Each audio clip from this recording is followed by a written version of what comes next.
夕陽無限好，天色已黃昏。OK， 歡迎又翻到嚟我哋設計裝修 A+B， 我係 Project Man 阿筆，我係 designer Angus。今日嚟到呢個啟悅苑，係啦，380尺嘅。咁業主就夫婦啦，再加奶奶一齊住嘅喎。係。咁我哋就喺個廳嗰度間咗間房間俾佢啦。今次嘅風格上好 grand 啊，感覺上。係啊，今次咧單位嘅風格咧就係一種叫做意式輕車嘅一個嘅 design。用料上咧就多咗啲鋼啦、金屬啦，仲有一啲嘅鏡鋼嘅效果啦，同埋咧用多啲嘅唔同類型嘅石頭，係啦，譬如岩板，仲有業主同我一齊揀嘅軟瓷板。仲有啲石紋板嘅一啲效果，不如我哋由玄關開始睇戲啦。好啊！大家可以見下我哋地下呢個位置啦，好似一個仿地氈嘅瓷磚啦。我哋特登係同業主去揀咗呢款唔同質感嘅瓷磚去做 welcome 翻到屋企嘅第一步。右手邊我哋係間咗間奶奶房嘅，係啦。咁所以我哋喺身旁嘅鞋櫃方面咧，我哋就要預留翻足夠嘅過渡數啦。係啦，咁啊同埋玄關呢邊我哋做咗啲咩咧？玄關位啦，咁用色方面咧都係一隻嘅杏色嘅板啦，同埋一隻深木少少顏色嘅木板啦。咁因為空間咧就比較窄啊，所以用色方面咧就會用啲淺少少嘅效果啦。同時咧，我唔想因為門口嘅時候咧都好似好爆咁樣啦。咁所以我就用少少嘅點綴去慢慢將呢一個嘅輕車嘅感覺咧滲透翻入呢一個嘅大廳咁樣咯。咁啊，玄關位介紹完啦，咁啊嚟緊入大廳，我哋大家去望一望啊嘛。呢邊咧，我用一隻叫做香檳金嘅顏色啦，去點綴翻成間屋嘅金屬啦。同埋咧，呢一塊咧，業主都揀咗好耐嘅一個嘅岩板啦。呢塊岩板咧，除咗個花紋好襯呢間屋嘅輕車之外咧，用色上咧，我哋都同我哋揀嘅一啲嘅木板啦，啲配色咧都係有一個雙重嘅配搭咁樣咯。所以成個輕車效果咧，成個感覺就出咗嚟啦。OK， 晚隔離呢度咧就有一個嘅 display 櫃啦，係啦。咁有咩用處咧？首先第一啦，就可以將個飯廳同埋客廳嘅空間咧，可以做一個區分啦。同時咧，咁啊呈現得咧呢個廳嘅位置咧冇咁窄咁樣啦。從而咧，我行多步咧就係入嚟我哋呢一個嘅大廳咁樣啦。OK， 客廳方面啦，咁啊呢一個咁就有啲鏡鋼嘅效果啦。呢一條咧就為咗去做一點綴啦，同埋咧費事用啲實嘅塞嘅門板啦，令到個空間咧會比較窄咯。好，咁啊，再嚟到呢一邊咧就一個嘅電視機櫃啦。呢個電視機櫃咧，咁我哋都用色上咧都為咗個輕車感覺更加去突出啦。咁啊，我哋用一隻嘅軟瓷板啦。咁軟瓷板咧係一塊大概2至3 mm 嘅一個嘅石面板啦。佢除咗一個質感上咧，有啲好似仿石紋。今次除咗可以用喺個牆身嗰度咧，原來我哋用喺個門板上都可以嘅喎。將成個電視機櫃嘅輕車感覺咧更加吊起咗咯。同時個香檳金色咧都出現咗喺呢個櫃入邊啦，包括啲封邊位啦、啲門邊嘅位置啦，加埋呢個木色咧，佢嗰個感覺咧成個都好和諧咁樣咯，一啲都唔會覺得話呢個櫃做完之後咧會好似好重啊咁樣咯。所以呢個嘅效果做出嚟都相當之好嘅。但係大家睇埋飯廳嘅位置啦。今次其實業主除咗揀燈揀得好啱我用色之外咧，其實佢張梳化嘅用色都好配襯到我哋成間屋嘅風格啦。係啦，咁啊其實梳化後邊我哋今次都做咗一個隔山條嘅護牆板啦。咁佢有咩好處咧？除咗令依幅牆身可以望上去會有一啲點綴之外，亦都有一啲防撞花牆身嘅一啲效果嘅喎。我哋轉過嚟餐廳區啦，咁其實我哋都有做咗個餐邊櫃啦。同業主溝通過都想做一啲靚啲嘅製面啦，所以我哋今次喺餐邊櫃嘅上方裝咗條電力路軌，史萊德嘅電力路軌，感覺上都非常之美觀啦。係啦，咁啊擰一擰，撳個掣就可以掹出嚟啦。咁大家可以參考一下啦。上面都係一啲儲物吊櫃啦。今次嗰個輕車嘅感覺其實都會做咗喺呢啲門邊嘅位置，係啦，咁啊做咗一個金屬嘅封邊啦，做埋一啲玻璃嘅飾櫃啦。呢個位置其實係一個神位嚟嘅 ，Angus 將一個金屬框嘅元素擺咗落一個神位嘅空間啦，係啦，咁啊大家都可以見到原來神位都未必一定要係紅紅白白啦，係啦，咁就可以加少少輕車嘅元素，其實都冇乜違和感嘅。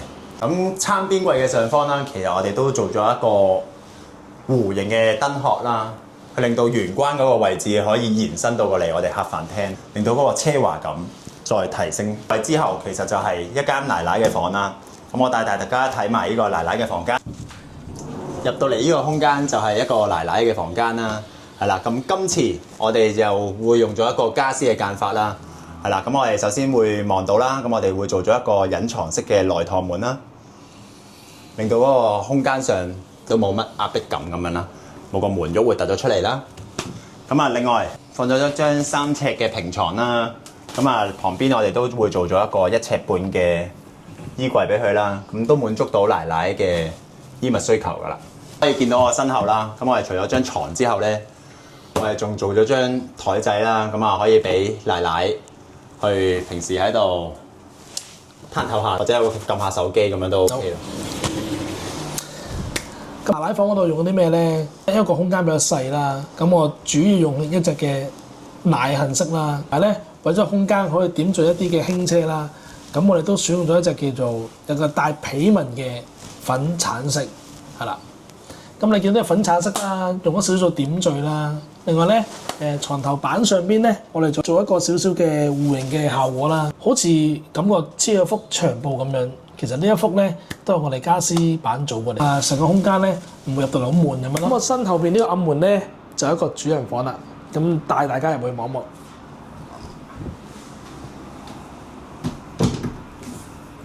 係咪好奢華、好有氣派咧？到嚟呢個空間啦，咁我用咗幾個顏色嘅。一啦，就會喺大廳見到一個石紋嘅板啦，同埋咧第二咧就係一隻接近金屬色嘅一隻嘅素色嘅色板啦，同埋咧一啲嘅香檳金嘅一個嘅金屬咧點綴翻成個空間咁樣咯，係啦。咁啊呢一個嘅素色嘅色板啦，都介紹一下啦。呢一個素色色板咧，除咗佢係遠睇嘅素色之外咧，其實佢近睇咧係有少少皮紋。上面呢個工作台啦，都有啲用嘅石紋嘅板啦去做翻個台面啦。同時咧睇到我呢一個嘅軟包啊，呢個軟包咧係一種仿皮紋嘅軟包啦。佢喺唔同嘅角度咧會發出一啲唔同嘅一啲嘅光澤啦。咁所以將呢一個嘅輕車感咧，我覺得更加升華咗少少咁。咁啊呢邊身後呢度咧就有一個7尺嘅衣櫃啦。咁啊掛衫區啦，一啲櫃桶啦，仲有一啲嘅層板區啦都有啦。同時呢個位置咧，我哋都做咗一個嘅儲物嘅地台啦，係啦，令到個儲物空間嘅位置係更加多咁樣。啊，過到嚟廚房呢個空間啦，咁我哋今次呢個廚房門其實都做咗一個長虹玻璃啦。係啦，咁啊令到嗰個空間感再明亮一啲啦。身後今次會做咗一個 U 字形嘅台面啦，上面都會做一排吊櫃啦。今次為咗增加翻嗰個輕車嘅感覺，其實我哋都係會用咗一個鋁框嘅玻璃啦。係啦，咁啊大家都可以留意一下啦。嗰啲新居屋嘅單位啦，個總水掣都會喺天花嘅上面啦。咁我哋今次都喺個家私方面咧做咗個閂口啦，咁啊方便業主可以平常都好容易可以閂到個水掣啦。咁大家可以見到啦，可以做到一個3個大型啲嘅拉籃啦，增加翻廚房嗰個儲物量啦。另外薄身呢邊都可以做到一啲儲物嘅。用色方面啦，我哋都係揀咗一款灰色通嘅雲石紋磚啦。其實雲石紋可以襯下翻原來木紋磚都可以好好睇嘅，大家可以做一個參考啦。為咗呼應翻我哋出邊嗰個輕車嘅感覺啦，咁我哋都會用咗一個香檳金嘅封邊，配翻一個奶卡式嘅門板啦。咁我哋上下今次係會用咗同一款顏色嘅。呢個廁所咧入到嚟咧，用色方面啦，我哋主要用一隻特別少少嘅水磨石磚啦。因為業主都太中意呢一隻磚啦，所以為咗佢嘅喜好啦，咁我就連埋其他一啲嘅木色係啦，灰色嘅一啲嘅磚咧做一個配搭啦，連埋導致到而家呢個空間咧都相當之和諧嘅。我嘅右手邊咧就一個嘅鏡櫃啦，咁你見鏡櫃上邊嘅位置咧，我就用一隻黑色啦，即係主要點綴翻呢一個水磨石磚啦，係啦。咁呢個單位咧，屋主咧就用咗個智能馬桶啦，記得留翻個淡水嘅供水啦，同埋一個電掣啦。同時咧，如果想貼身嘅話咧，咁啊正常我哋呢一邊咧都會做一個高膊咧。呢個高膊咧就係隱藏翻個去水喉啦，同埋可以晾下啲嘢擺呢個嘅廁所嘅後邊咯。同大家介紹下。除咗呢個星盤之外啦，我哋呢一邊咧仲有少少嘅儲物啦。儲物咧，原來毛巾啦、紙巾都可以擺到啦。所以居屋咧，你唔好睇佢細細地啦，其實嗰個空間如果利用得好嘅話咧，都可以擺到好多嘢嘅都。OK。好，多謝大家又睇晒我哋全集嘅設計裝修 A 加 B 啦。咁記得 like 我哋、share 我哋，同埋撳下邊鐘仔。OK。好，咁啊，我哋繼續下集見啦。好，多謝晒。拜拜。拜拜。